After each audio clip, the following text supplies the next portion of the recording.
Ya bebas Pak.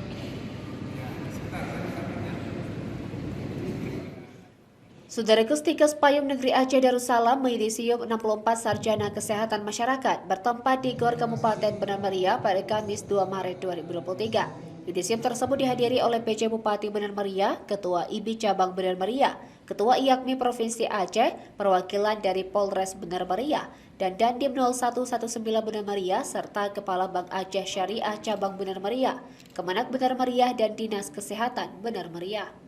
Ketua Stikes Payung Negeri Aceh Darussalam Afdalul Maghfirah kepada tribungai.com mengatakan, selamat kepada sebanyak 64 mahasiswa-mahasiswi yang telah menyelesaikan studi akademik dan administrasinya selama kurang lebih 4 tahun. Dilanjutkan pula, mulai hari ini sampai tanpa batas waktu terhadap mahasiswa yang baru saja diyudisiumkan ini sudah berhak dan halal menggunakan gelar Sarjana Kesehatan Masyarakat dengan disingkat sebagai SKM di depan namanya.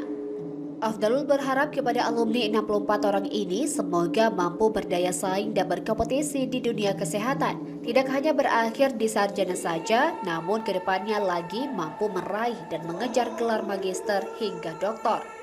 Kemudian lanjut Afdal, Stikes Payung Negeri Aceh Darussalam juga menitipkan pesan kepada peserta yudisium untuk menjaga nama baik kampus ketika sudah berada di masyarakat nanti.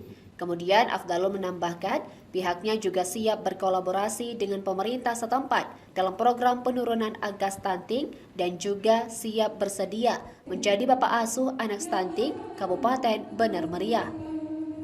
Untuk diketahui di yudisium tahun ini, kampus Stikes ada 6 peserta lulusan terbaik dengan predikat pujian. Kemudian sebagai bentuk apresiasi, Stikes Payung Negeri Aceh Darussalam kepada para lulusan terbaik tersebut. Keenam peserta itu masing-masing diserahkan penghargaan dan disematkan selempang. Dari Benar Meriah, Bustami, Tribun Gayo.